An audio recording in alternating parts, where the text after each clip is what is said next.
हिंदू धर्म में तो इतना पर्दा है कि वाल्मीकि जी की रामायण अगर आप पढ़ेंगे तो उसमें यहां तक लिखा है कि रामचंद्र जी की पत्नी सीता का जब हरण हुआ और रावण लेके जब भागा तो हनुमान और लक्ष्मण जब तलाश करने के लिए गए तो सीता जी बड़ी चालाक थी, कहीं चप्पल फेंक गई, कहीं नथुनी फेंक गई, कहीं दुपट्टा फेंक गई, कहीं चप्पल फेंक गई, कहीं कड़ा फेंक गई।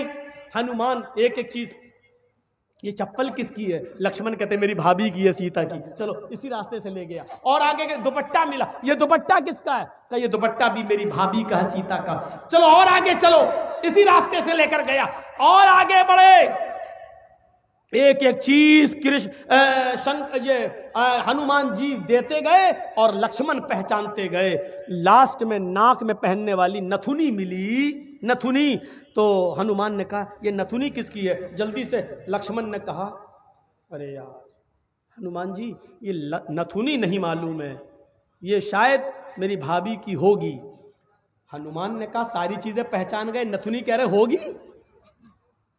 तो हनुमान जी के इस प्रश्न पर क्या जवाब दिया लक्ष्मण ने? हनुमान जी ये नथुनी अगर मेरी भाभी की थी भी तो मेरी भाभी नाक में पहनती थी, इसलिए मैं नहीं पहचान पा रहा हूं, क्योंकि मैंने आज तक अपनी भाभी का चेहरा नहीं देखा। कहा क्यों? कह वो मेरी भाई की पत्नी है सीता, मेरे भाई की राम की पत्नी है। मैं कौन होता हूं उसको देखने वाला, उस पर नजर डालने वाला, उसके चेहरे को देखने वाला? गौर करो, रामचंद्र जी के भाई लक्ष्मण ने अपनी सगी भाभी सीता जी का चेहरा नहीं देखा, देवर ने भाभी का चेहरा नहीं देखा।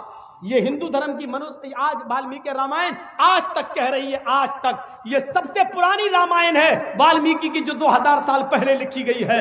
आज तक उसके अंदर ये लिखा है कि राम के छोटे भाई लक्ष्मण ने सीता का चेहरा नहीं देखा। आज भी बहुत सी सभ्य समाज की स्त्रियां जब ट्रेनों में हिंदू की सफर करती हैं तो आप देखिए साड़ी पहनकर ऐसे लंबा घूंघट ऐसे मार लेती हैं, चेहरा नहीं खोलती हैं वो ट्रेनों में और बसों में। आज भी सभ्य समाज की उसी वाल्मीकि रामायण पर अमल करते हुए वो किसी को अपना चेहरा दिखाना गवारा नहीं करती।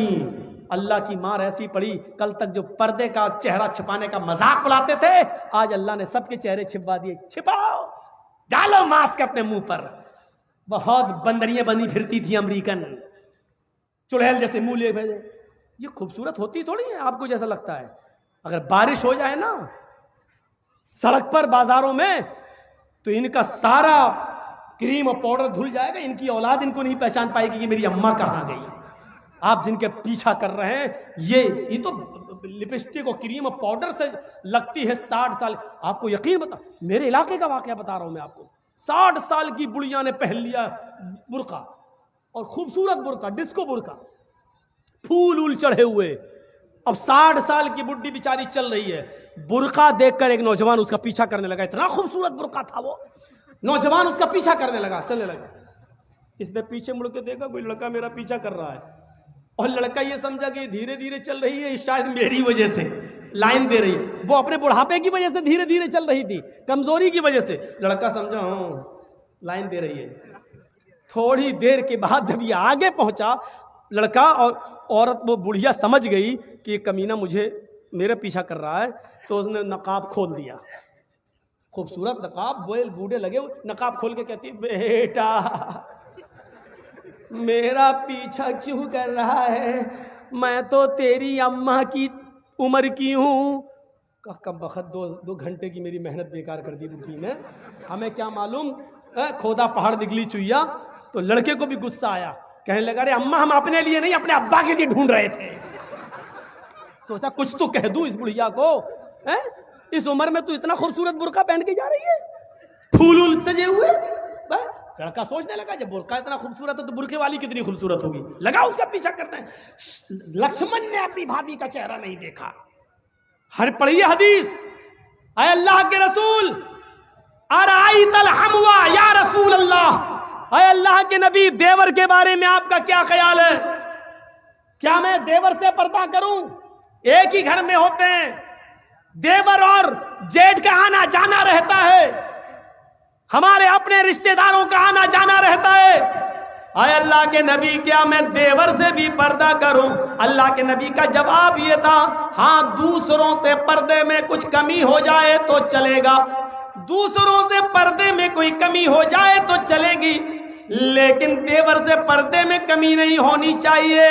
अलहमुल मौत, देवर तो भाभी के लिए मौत है, देवर तो भाभी के लिए मौत है। जिस देवर से सबसे ज्यादा पर्दा है, आज हमारी औरतें, हमारी माँ बहनें देवर से ही सबसे ज्यादा खुली होती हैं। जो मजाक शौहर से भी नहीं करती वो देवर से कर लेती हैं। और एक हम हैं, भाभी को घर पहुंचा दो, अपने छोटे भाई को कह रहे हैं भाभी को घर पहुंचा दो। और ऐसे ही ससुराल में हमारा हाल है।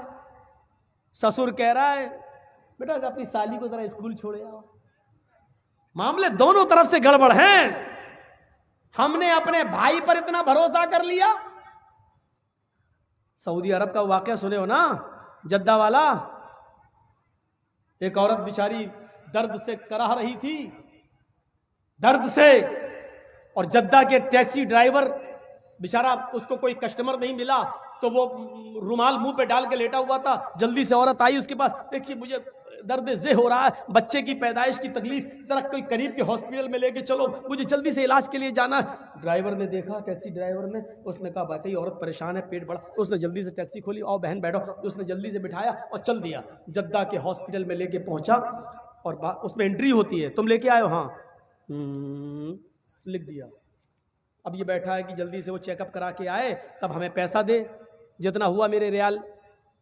उधर पता चला साहब उसको एडमिट कर लिया गया है, अभी वो 2-3 दिन रहेगी, आप उसके साथ आए हैं? इसने कहा जी।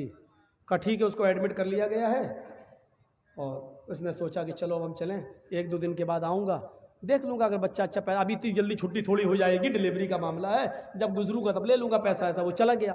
ये घर में जैसे ही लेटा, इशा के बाद सोया, फजर की नमाज जमात के साथ पढ़ने जाता था और फजर के बाद टैक्सी चलाता था।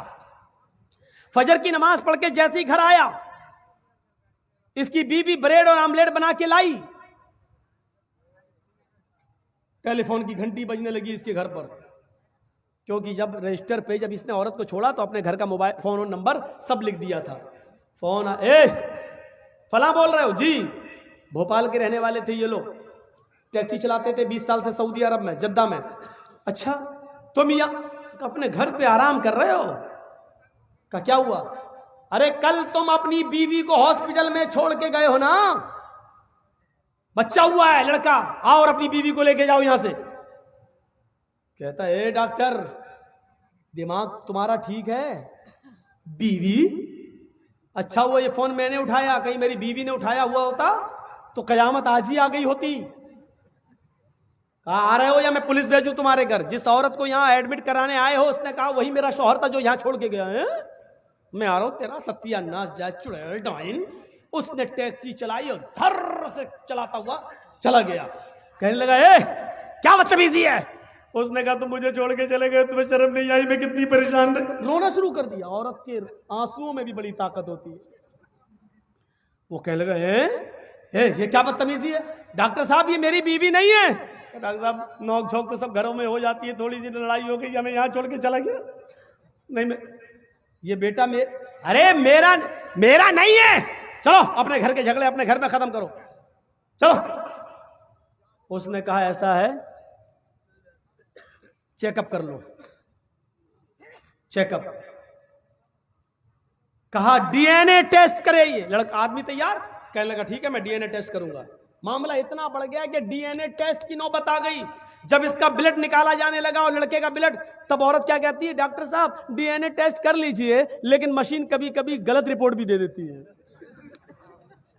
अब ये आदमी चिल्लाते हुए कहता चुप, गलत रिपोर्ट दे देती है। अभी पता चलता है 2 घंटे के बाद 3 घंटे बाद जब रिपोर्ट आएगी, या 2 दिन 3 दिन के बाद, तब पता चलेगा। डॉक्टर साहब इसको यहीं रखिए, 2 दिन के बाद रिपोर्ट आएगी, मैं यहाँ हूं। 2 दिन के बाद गया, डॉक्टर साहब क्या आया? डॉक्टर साहब ने कहा बिल्कुल गलत, ये तुम्हारा बेटा है ही नहीं, जाओ। वो औरत पैर पे गिर गई। डॉक्टर साहब मैंने कहा था ना कि मशीन की रिपोर्ट कभी कभी गलत आ सकती है। आई, अल्लाह की कसम यही मेरा पति है, यही मेरा हस्बैंड है, यही मेरा आदमी है।